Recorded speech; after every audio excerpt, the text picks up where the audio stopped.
Ladies and gentlemen, a very pleasant good evening to you. Welcome to 100 Yards of Football, where tonight we have a very special NCAA history session. Tonight, college football host and insider Chris Goforth joins Vincent Turner with a big takeaway on the Tennessee Volunteers here in the 2022 from an analysis and projection of this year, as well as Tennessee history. Stick and stay for a wonderful day. It's Chris Goforth and Vincent Turner here on 100 Yards of Football. Stick and stay as well for the paralysis of an analysis. Chris Goforth goes in on the Atlanta Falcons. Man. I'd like to say thank you this evening. It's like when you grow up as I do in Memphis, Tennessee, and you're 61 years old, and then you become 62 on July 17th, you're like a kid in a cookie jar. You're stealing cookie from your grandmother, because today we got, as you heard that great introduction, we got a gentleman that's doing this at a high level on one of the major radio stations. I want everybody to hear this. One of the major radio stations in the nation. Number 9 in the market. And I have him on 100 Yards of Football with me this evening. And not only the blessing, he's from the great state of Tennessee, baby. 6 million people. Can I say Alvin York? Can I say David Crockett? Can I say Isaac Hayes? So I'm going to put him in with all the great Tennesseans. Mr. Chris Goforth. And I don't have to say no more. I listened to him all throughout football season, doing the Atlanta Falcons post-game and pre-game shows.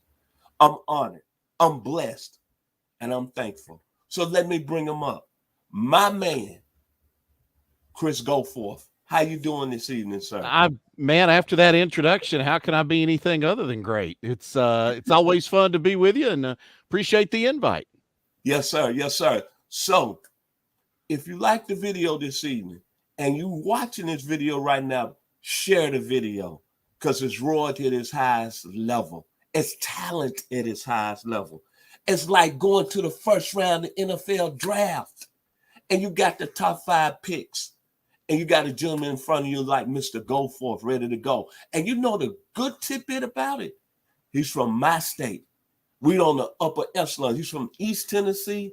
I'm from West Tennessee, but we have one goal in place. We are Tennessee football fans. So, Chris, let's talk a little history about the University of Tennessee. I'm going to let you start off. Start off what team you want to highlight this evening. Well, you want to start with the obvious maybe and do the national championship team in 98? Let's talk about them, my man. Yeah, I mean, that was one of those years where, there was so much hype and talk about Peyton Manning when he was there in 1997. And then, Manning leaves, and T. Martin, an Alabama native that Philip Fulmer was able to go down to the state of Alabama and kind of steal one and get him to come to Knoxville. And T really became the ingredient that team needed. Obviously having that tremendous defense that year and how well they played was huge. And then, one thing I think when you go back and you take a look at a national championship year, in order for that to happen, I think there's certain things that have to happen. There's got to be, there's a moment or two over the course of the year when things just go your way. And that's what that Tennessee team was able to get. Clint Sterner, the Arkansas's quarterback that year, tripped up, fumbled the ball, and as Arkansas was ready to knock Tennessee off that year and out of the unbeatens, and Tennessee was able to record the fumble, and then the rest is history for them. So I think you kind of have to have moments like that sometimes when you're a national championship winning team. For me personally, when you look at that 98 season, Chris, I got to go back to the first game of the year, Syracuse. They beat a very good Syracuse 34-33. T. Martin starting his first game in the year. And we really didn't know what we had in T. Martin. He had waited his time for 4 years. And you got a team, you don't know what you got offensively. And then you playing against a guy who ended up going to the National Football League. I don't have to say his name no more, Donovan McNabb, and did pretty well with the Philadelphia Eagles. But I think going into the Carrier Dome, going up there to play in a school like Syracuse, can I say Ernie Davis? Can I say Jim Brown? And playing with all those fans in the Carrier Dome and able to step away with that opening win. That's what I'm going to take from that. And being really having a big lead in that game and then letting that lead squander away and then win that game in the fourth quarter. And then, of course, finally, getting over the hump with the Florida Gators in Knoxville. 20-17. Winning that football game because that was the only team back in the mid-90s, if you can agree with me, Chris, that really kept Tennessee from really getting over the hump. Yeah, no, you're 100% right. I mean, Florida was the team they just could not, Steve Spurrier had their number back then. And that, if Tennessee could have won another game or two in the 90s against Florida, I don't know how many more national championships they would have won, but certainly they would have been in position to play for another one or two had they been able to win that game. And then you look at the Auburn game when Jamal Lewis tore his knee up, was out for the season. Tennessee won that football game 17-9, but if you notice, there was a lot of people around the program, of course, throughout the state was questioning. Now we lost arguably our best football player. And, back then, Tennessee relied a lot on Jamal Lewis, and he was really in form in that Auburn game. And then losing him and then have to come over, sorry, Dog fans, but start doing that eating and coming over to Athens on Saturday for a national televised audience. Quincy Carter playing at a high level, and Georgia was coming off a big win over LSU. Remember that? And then you had a safety by the name. I think his name was Kirby Smart. And Tennessee going over there, and you just mentioned that defense dominated, and them coming away 22-3. At that point, I said maybe they got something special. The guy that's kind of underappreciated on that team is or I think nationally when people talk about great linebackers, is Al Wilson. Now to Tennessee fans and anybody that follows Tennessee football, Al Wilson he's a bona fide legend in Tennessee football. But I don't think Al has ever gotten the recognition or enough attention that he deserves for what he meant to that team. And it wasn't just as a guy, who was, the big hitter on defense, but Al was really the heart and soul of that team. I mean, you talk to any of those guys that played, Al was the unquestioned leader in that locker room. And Al was the guy that made sure that everybody else was ready to play come Saturday. Well, when you talk about the defensive side, we've talked about this off air, a gentleman from your area. And you saw him play in high school. Eric Westmoreland was a good player, my man. Then you had Deion Grant out of Augusta. Then, who I think was the top cornerback in the country, Dwayne Goodrich, was like, lock down, lock the door. He was playing very well. And then Tennessee had two guys that played big time in the NFL, Sean Ellis and Darren Walker. Like you said, Chris, their defense was lights out. And I think when I look at it from a standpoint, we could talk about T. Martin. We could talk about so many things, but that defense had what I call NFL playmakers. Yeah. Yeah. And they, it was a bunch of guys that, the one thing that Tennessee had at that time, and that was about the time, I think, towards the late 90s, John Chavis, his defensive makeup kind of started to change a little bit. The one thing that Chavis always did when he was at Tennessee is he always seemed to recruit and coach good linebackers. That was kind of his forte. And Tennessee always wanted to play man coverage. You're going to hang those corners out in man, and then he was going to depend on that front seven to go get after the quarterback.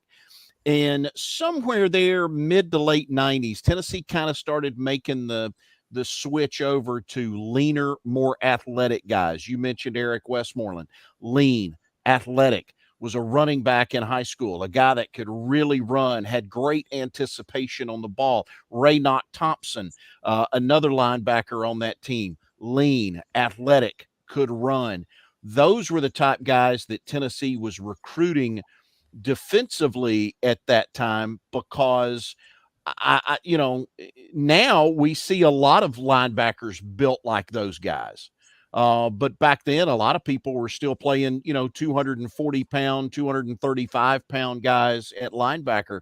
Tennessee was running guys out there that were about 220 that could run and hit, that could cover, and were all solid tacklers. And that linebacking group, again, led by Al Wilson, there is no doubt. That linebacking group at Tennessee that year, and I think Tennessee has a really great history of good linebackers going, way back. We're going to talk about, Steve Kiner and Dale Jones and Hacksaw Reynolds and some of these other guys later. But, Tennessee really has a nice history of great linebacker play. One other thing about that Tennessee team in 1998 is that when they needed a big play, T. Martin Seamley was able to make that deep ball throw. Peerless Price seemed to play pretty well when it came up to big games. And then a young man, a sophomore, where I'm from Orange Mound, the 901. Matter of fact, he's coaching his old high school. Cedric Wilson played very well as a sophomore. But I just mentioned the D-line, but really, from an offensive standpoint, the offensive line should get their flowers. Kosi Coleman played very well that year. Spencer Riley played very well. The young man that went on to the Green Bay Packers, Chad Clifton, played real well. And Mercedes Hamilton played real well. That's what I take away from the offense. Because what Tennessee did, they pound, baby. And it brings me back. It brought me back to, if you know anything about Tennessee football, what you do, when Tennessee has been real good and been able to run the football, you think about Antoine Davis. You think about Charles McCray. You think about Chuck Weld. You think about Johnny Jones. The running game, baby. Yeah. And I think Tennessee's offensive line has always been better when they had kids from in the state that played on that offensive line. You had guys, Spencer Riley, he was a Tennessee kid, grew up wanting to run through that T.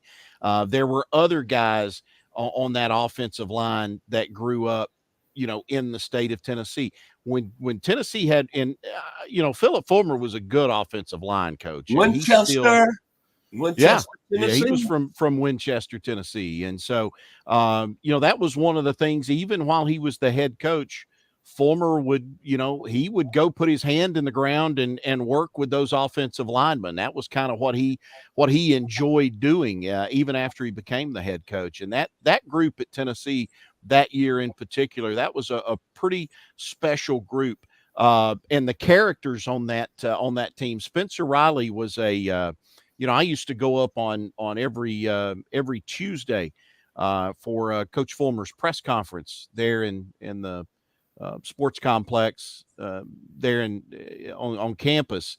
And, they would make certain players available to the media every week. And there were some guys, man, you wanted a funny quote. Spencer was the guy that you went to, because he was never afraid to share the dirt on any of his teammates, or to have a good story from the previous game. You may have to bleep some of the language out with him, but he was always an entertaining guy. What was you at on the great night, January 2nd, when Tennessee won the national championship? What was you at, my man? And seeing that team being formed?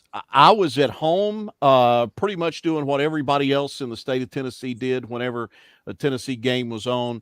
I had the TV on, the sound was muted, and I had John Ward on the radio, and that's how we did it that night. Was I think my girlfriend and I had I think we went to an early dinner and then came back home in time to be able to watch that game. And that's one of those that I have every time it's on, I still have to pause and watch it again. I'm gonna ask you two questions. The first question, I want you to think about it. We'll take from that game, what was the most special moment in Tennessee winning that football game? But I'm going to make some people mad tonight. Tell the people why John Ward was the best announcer in all of football. And tell the people out this for you dog fans, since y'all come at me, why is he better than Larry Munson? Well, now, look, I think there was at that time in the SEC, uh, you had so many great announcers at that time. John Ward was there, Larry Munson, Paul Jack Crystal. Eels, Jack Jack Crystal was at Crystal. Mississippi State, Paul Right. Eels was at Arkansas. Joe Ferguson, LSU. Yep.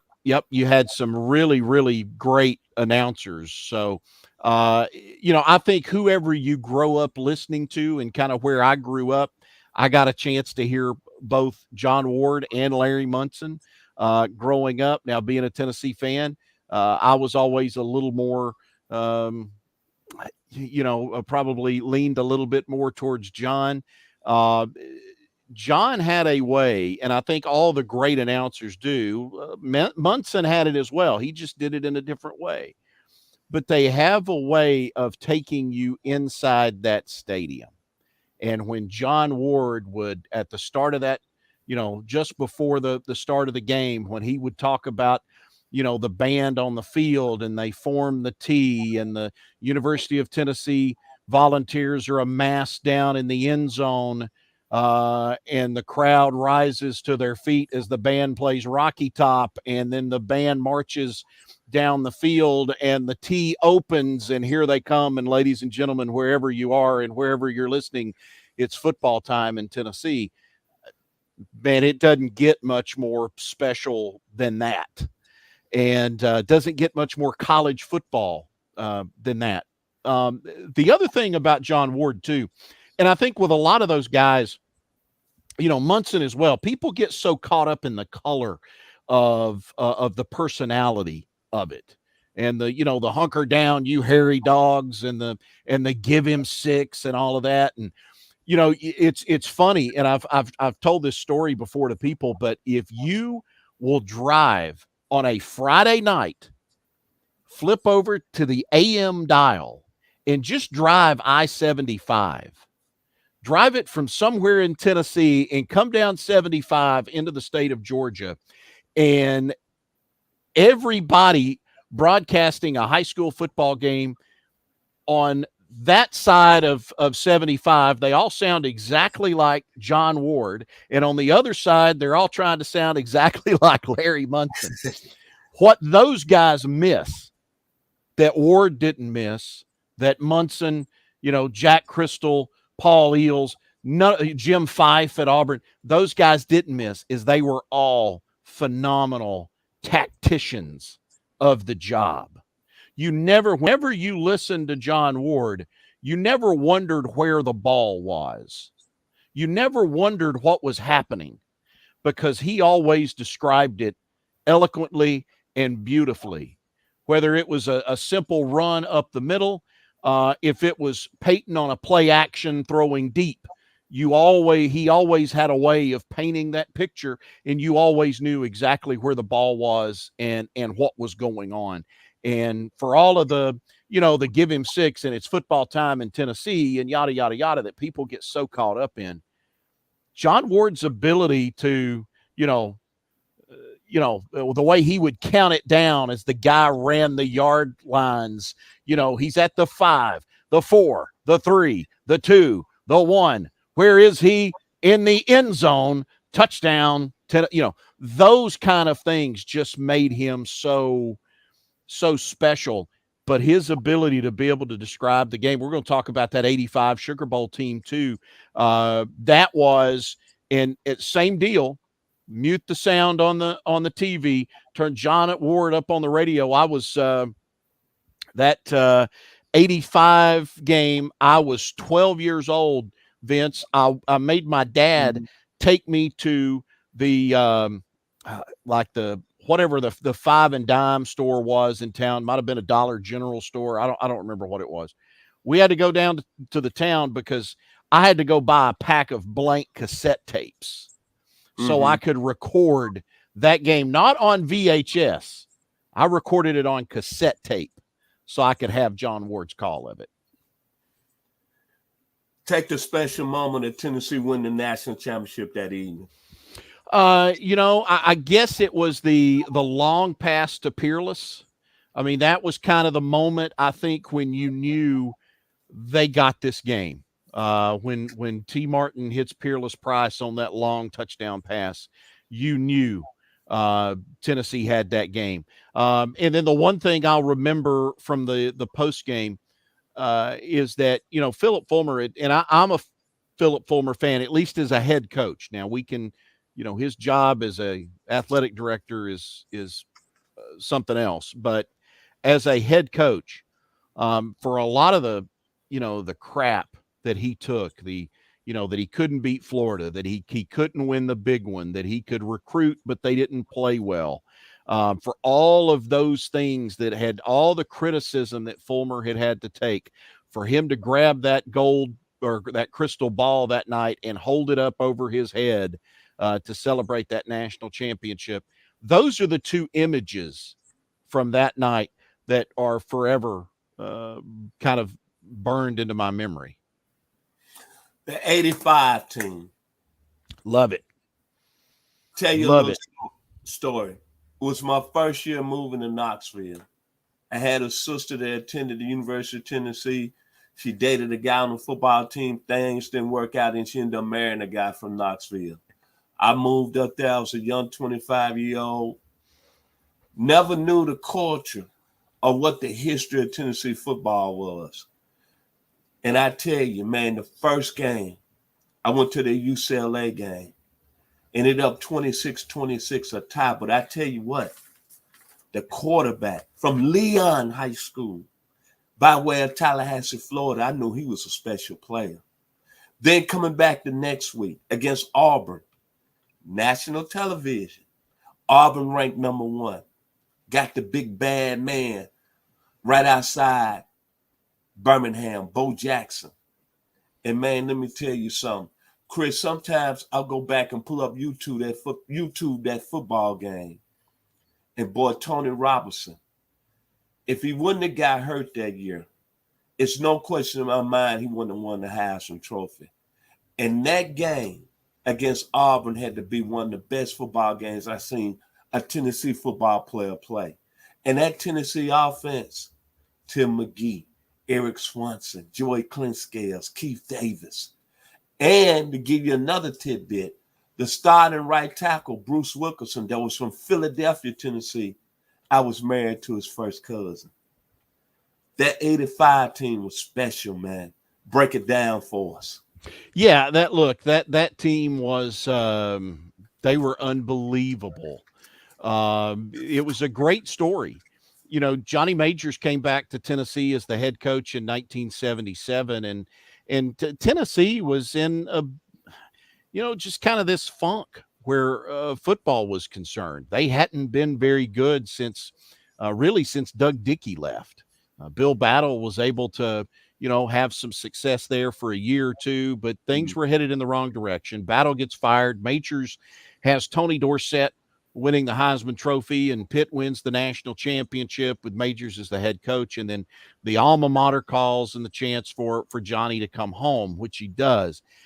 Tennessee was lacking in facilities. They were lacking in everything when Majors got to Tennessee. And it was a long battle for him. And it was one that I don't know that in today's era of college football that Johnny Majors would have been given or would be given the opportunity to have as long as he did. Majors was, year 8 going into that season, and he needed something good to happen that year. You mentioned Tony Robinson. Tony Robinson was special. Tony Robinson, when you played football outside in the backyard, you wanted to be – Tony Robinson was who you wanted to be. Because T-Rob was just a special, special talent. Vince, I agree with you. He would have won the Heisman Trophy that year. I think he was the best player in college football at that time. He was the most dynamic quarterback in college football. And I think he's the most athletic quarterback Tennessee's ever had. I mean, I think Tony did things with the ball that Tennessee still hadn't seen guys do. It's unfortunate that injury kind of ended things for him in Knoxville, but Tony Robinson was unreal.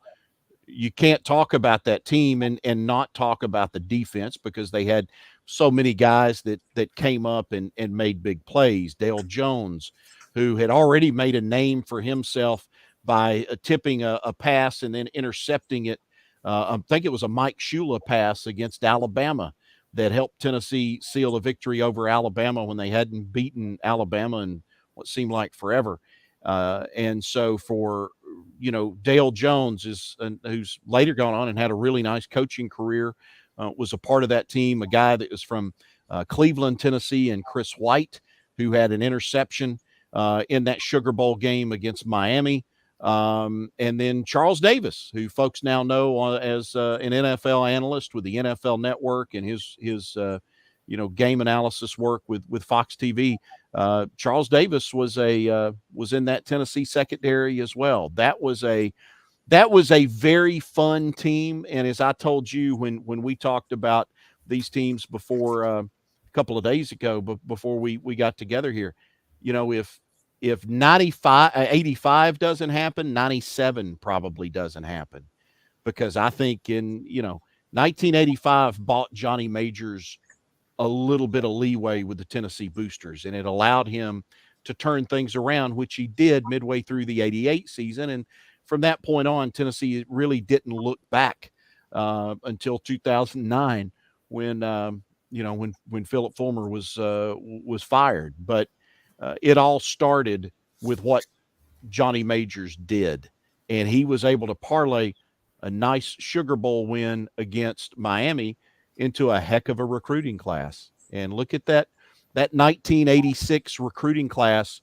Look at what those guys did in 89 and 90 and how good they were. You had one young man that was in that 86 recruiting class. It was the player of the year in the state of Tennessee in 3A football, Vincent Moore, who played quarterback, ended up playing wide receiver. It's good you brought that up. And but for me, the 85 season is the Sugar Bowl win because they played Big Bad Miami, the U, Vinny Testaverde, Jerome Brown, Michael Irvin, and dominated. And Derek Dickey, let's give him credit. Yeah. Came in a tough situation, and Tennessee didn't miss a beat offensively. Yeah, Daryl Dickey, he kind of like he was the original game manager, wasn't he?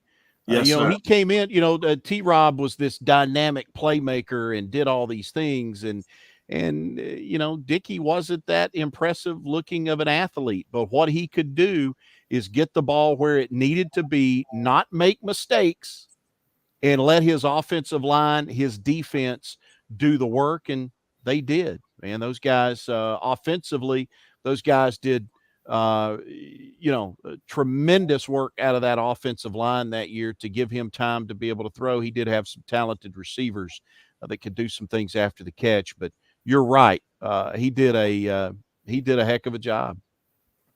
And then finally, the 69 team, the team that broke my heart. 9 years old. That team right there was headed to play for a national championship, man. Plain and simple. And was a 2-touchdown favorite over Ole Miss. But Ole Miss had that young man, I think his name is Archie, out of Drew, Mississippi. Yeah. About 18 miles from where my mother's from in Sunflower. And I'm going to tell you a true story, Chris. That day, I was so confident. At 9 years old, I went out with my father. He used to work on Saturdays. He was getting his dry cleaning business together, and I grew up working in the dry cleaning business. I was so confident Tennessee was going to win that football game because they had beat Alabama that year 41-14. Alabama team, they had Scott Hunter and Johnny Musso. Well, that Alabama team had beaten Ole Miss on the first college football game televised in prime time. Yeah. But I really underestimated the young man from Drew because I remember in that Alabama game, first game televised at night, he had 106 yards rushing and he had 436 yards passing. But the only reason I had Tennessee probably win that game easily is because they had played Ole Miss the year before in Knoxville and he had like a 5 interception game. When I got home, the kickoffs back in the day was about 1:30 Central Standard Time. You live in East Tennessee, so it was about 2:30 your time. At halftime, John Ward in his elegant voice, it's going to be halftime. Ole Miss 24, Tennessee 0. I dropped to the floor and I could not believe it. I say, what has happened? And Ole Miss went on and won that game 38-0. And that was a Tennessee team that was really good. You mentioned the two linebackers, Steve Canner and Jack Hacksaw Reynolds. They had Jackie Walker, who's another good linebacker. They had Lester McLean. And they had Bobby Scott. They had Kurt Watson. They had a sophomore guard that was second team by the name of Phil Foreman. And for them to lose that football game, it just broke my heart. And then Tennessee ended up going to the Gator Bowl at the end of the year, losing to Florida, 14-13. And Darryl Dickey, the Tennessee head coach, after the game becomes the Florida head coach. How bad can you get? How much bad luck can you have that year, Chris? Yeah, no, you're 100% right. That was, and look, that was one of those where Dickey had kind of had Tennessee on the cusp for a couple of years. You talk about 69, 68. That wasn't a bad team either. Just had a loss or two and a tie somewhere. They lost to Auburn that year, but they had beaten Alabama that year. They ended up taking on Texas the previous year in the bowl game, and that was a really good Texas team, and they took it to Tennessee pretty good. That was in 68, 67. They had been pretty good. I mean, Dickey had this tremendous run at Tennessee up until, like you said, that season when it ended, come 1970, he was on the sidelines in Gainesville, and as we mentioned before, it took Tennessee, about 18, 19 years to really find its way back again. I've wondered, Vince, really, what would Tennessee football have been in the 70s if Dickey would have stuck around? Because he had things on the right track there. And would he have been able to keep it going? Would we talk about Tennessee in the 70s the same way we talk about Alabama in the 70s? I don't know. But Tennessee was a really good program under Doug Dickey. He didn't have that kind of success at Florida either. It was a situation, he played quarterback at Florida back in the 50s. That was his school. As they say, he wanted to come home. That's an interesting point. Of course, I think he would have had Tennessee during that time. I think Tennessee would have won one national championship. I just feel he had brought Tennessee to the cusp. But when he left, there was a lot of rumble Tennessee who they was going to hire. And they shocked everybody when they hired a 28-year-old Bill Battle. Yeah. And the thing that I don't understand, Bill Battle, his first year there, had a pretty good team. I think they went 10-1 in 70. Yeah. Then they came back 10-2 in 70, I believe 72. And then he had a young man coming from Huntsville in by the name of Condrich Holloway. You just, in my heart, you just knew Tennessee was getting ready to really, really get over the hump, but it just didn't happen. Yeah, the wheels came off. Yeah. The wheels came off. Hey, that was just basically it. I was really disappointed in the 3 years Condrich Holloway was the quarterback. I really thought that he had a chance and Tennessee had a chance to really, really make some bones in the conference. And if you go back, Tennessee came out of the gates. Condrich Holloway's junior year, they played Alabama in the national game of the week. Alabama, I believe, was 1-2 in the country. Tennessee was 5, and they played in Birmingham. Excellent football game. Alabama got up in the game 21-0. Tennessee fought back, tied it at 21-21, and then Alabama. Wayne Willer, I believe that's the gentleman's name, took a punt back for a touchdown. Now, it wasn't Wayne Willer. I take that back. But I remember it was a young man that took a punt back in the fourth quarter, put Alabama up 28-21, and then Wilbur Jackson went 80 yards, 35-21. Tennessee came unglued, and Alabama won that game 42-21. They went on and played in the Sugar Bowl against Notre Dame for the national championship that season. Tennessee ended up 7-3-2, and from that point on, the football program kind of started really spiraling out of control. Yeah. And what I remember about that Tennessee team, most of all, not only Condrich Holloway, but they had a tight end that was very colorful.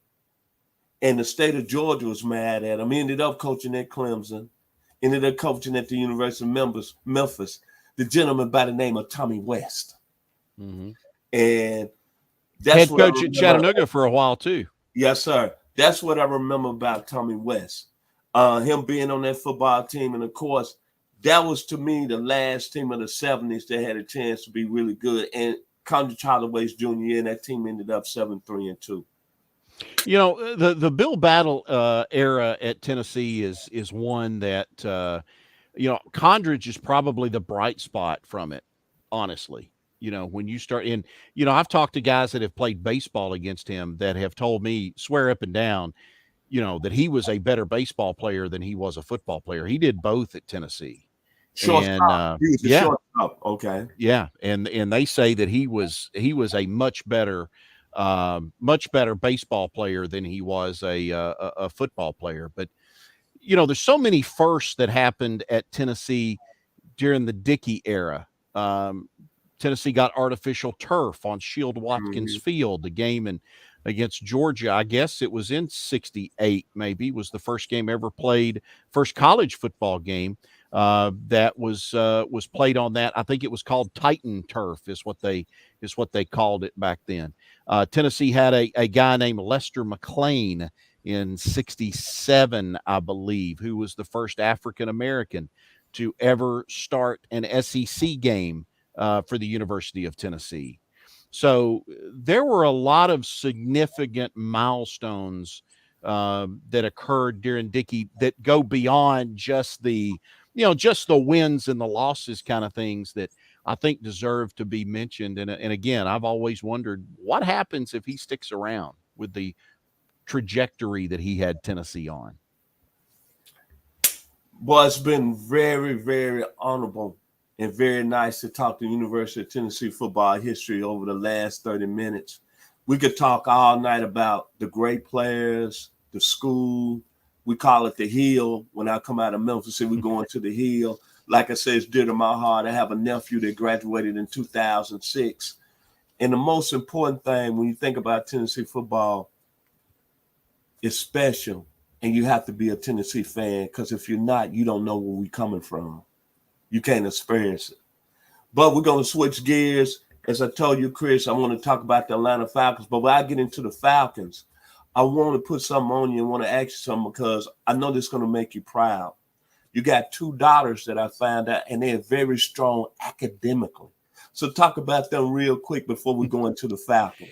Yeah, I've got one that is a rising senior, and she, as a matter of fact, getting ready to go to London for about 9 days next month. She's my lacrosse player, and I told her, I said, you pick the one sport Daddy knows nothing about. So I've learned a lot about lacrosse over these. I thought she was going to be a volleyball player because that's what she had played growing up, but she fell in love with lacrosse, and so we've all kind of fell in love with it too. And she's had a lot of fun playing it, and she's done really well academically, really this year. And not that she hadn't done well previously, but I think this year was when it really started to hit. Hey, college is coming. And I'm, super proud of just how hard she worked and what she did. And then my youngest is headed into the 8th grade. She's my dancer. She's made the school dance team now for the 2nd straight year, and she's a straight A student, and I'm very blessed. They are both. I don't know where they got their brains from. They didn't get it from Dad, but they are both very, very, very good kids, and just really proud of them. Let's talk about the Atlanta Falcons, man. Let's get to the Falcons. Chris, I'm a type of gentleman. I'm gonna ride the fence with you a little bit, because I'm gonna take from what I heard from other people out there. I'm gonna say the competition. Okay. Going back to last year, Arthur Smith is from the 901. His dad is the owner of FedEx, so I consider him a home guy. Be honest with me, Chris. The guy won 7 games last year. His coaching job last season, graded from an A to an F. Probably a C plus, and I'm going to give him that C plus on a little bit of a curve, only because I think in your first year as a head coach, there's some learning moments. You're going to make some mistakes. You're going to screw some things up. I think that happens, and I think he did. So again, I would probably give him a C plus. They needed to find more touches for Kyle Pitts, in particular in the red zone last year, which they weren't able to do. You know, they haven't really done a whole lot with the offensive line this offseason. I am assuming they like the guys they've got there and feel like they're going to develop and take the next step forward. Falcons have been in salary cap hell. I think everybody that knows the Falcons, that follows the Falcons, knows kind of what they have been having to deal with from a salary cap standpoint. This is the last year of that. This should be you've hit bottom. This should be when things start to bounce back a little bit. They're going to have a lot of money to spend next year in free agency. So let's see what this team looks like. You've got a young quarterback coming in now in Des Ridder. You got Marcus Mariota here. And, I think Mariota starts the season, but at some point in time, they're going to turn it over to Des Ridder, as they should. I think if you're the Falcons, you want to know what you've got in this guy as soon as you possibly can, because I think the Falcons are probably going to be looking at another top 10 draft pick and a very talented quarterback class in next year's draft. Now, I heard someone from the competition was real intimate with the number 8 pick. He could not believe they didn't take the offensive tackle Charles Cross out of Mississippi State. And it was saying Drake London had to be one of the worstest picks in Falcon history. Talk to me, Chris, on that. Well, I think we need about 5 years before we really know how that plays out, right? I think, look, Drake London, before that ankle injury last year, it was, he was pretty special at USC.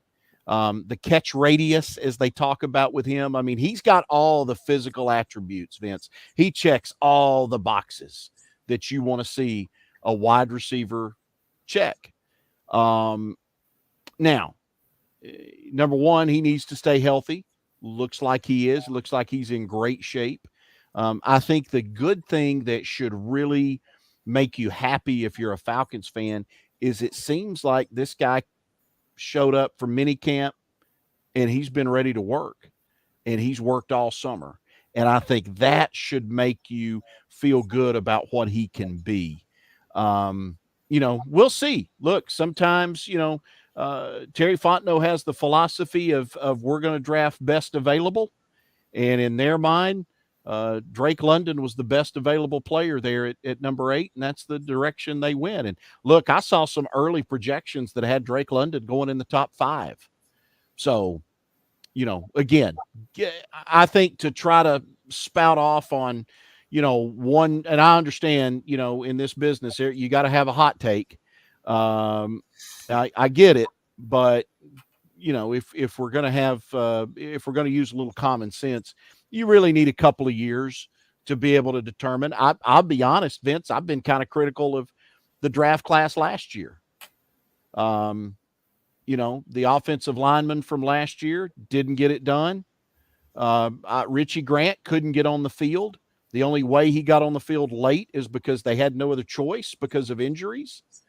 And again, now he was forced into a situation where I understand he played a lot of nickel last year. His position is a safety. I get it. But for a guy that's taken in the second round, you expect to see a little bit more out of him. And, I think this, I don't want to say year 2 is a make or break season for him, but it's one of those where you want to see a guy give you something when you take him with a second round pick. And, Richie Grant needs to show something this year. No more No more. He, doesn't know the defense well. Any of that. You got a year plus in this system now. Now it's time to show up and show out. Okay, from the bottom of your heart, your football knowledge, you growing up in East Tennessee, lay it out there for me. What grade would you give the draft class this year overall? And the players that you really like out of the draft class that they had this year in 2022? I know that a lot of people gave the Falcons an A for their draft class. A lot of the national guys were in love with what the Falcons did. Again, I'm probably right now going to give it a B minus. I do like Arnold Ebiketie. That's a possession of need. Falcons need to find somebody to get after the quarterback. They brought in Ebiketie. They brought in D'Angelo Malone. You got two guys that are athletic, should be able to come off the end. The one thing I like, again, about Des Ridder, now that we've had a little time to reflect and he's had a chance to go through the rookie mini camp and then the mini camp with the vets, if you heard the comments Arthur Smith said last week, he said that he liked where Des Ridder was above the shoulders. And I think that is a pretty telling comment from Arthur Smith.